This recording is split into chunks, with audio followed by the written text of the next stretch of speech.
Tayvan parlamenti 30 dekabr bilet tashlab Xitoy hukumatining Uyg'urlarga tutgan muomalasini irqiy qirg'inchilik deb to'nigan.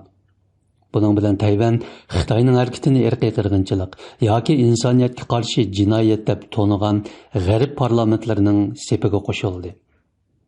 Hozirga qadar Amerika hukumati va davlat majlisi Kanada, Angliya, Belgiya, Gollandiya, Fransiya, Chexiya, Litva qatorliq nurg'un davlatlarning parlamentlari Xitoyning Uyg'urlarga yurgizayotgan bostirish siyosatini irqiy qirg'inchilik yoki insoniyatga qarshi jinoyat deb bekitgan.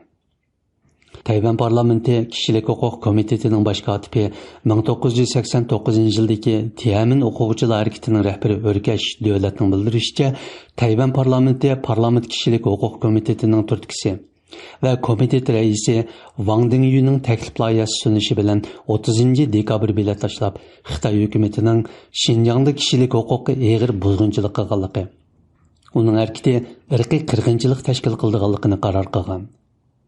Qaror loyihasi yana Xitoy hukumatining ayblanishi va uningga qarata embargo yurgizilishi kerakligi, shundaqla Tayvanning Uyg'ur xalqidan hol so'raydiganligi ta'kidlangan. Ma'lum bo'lishicha, Tayvan parlamentining qarori Uyg'ur lageri shoidi Mehrigul Tursunning lagerdagi kashmishlari asosida yozilgan Borish kelmas yer nomli kitobi Tayvanda Xitoychaga tarjima qilinib nashr qilingan bir vaqtda ma'qullangan. Tayvan parlamenti kishilik huquq komitetining raisi Wang Dingyu 30 dekabr bu kitobning nashr qilinish munosabati bilan axborot yig'ini o'tkazib, Tayvan parlamentining qarorini e'lon qilgan.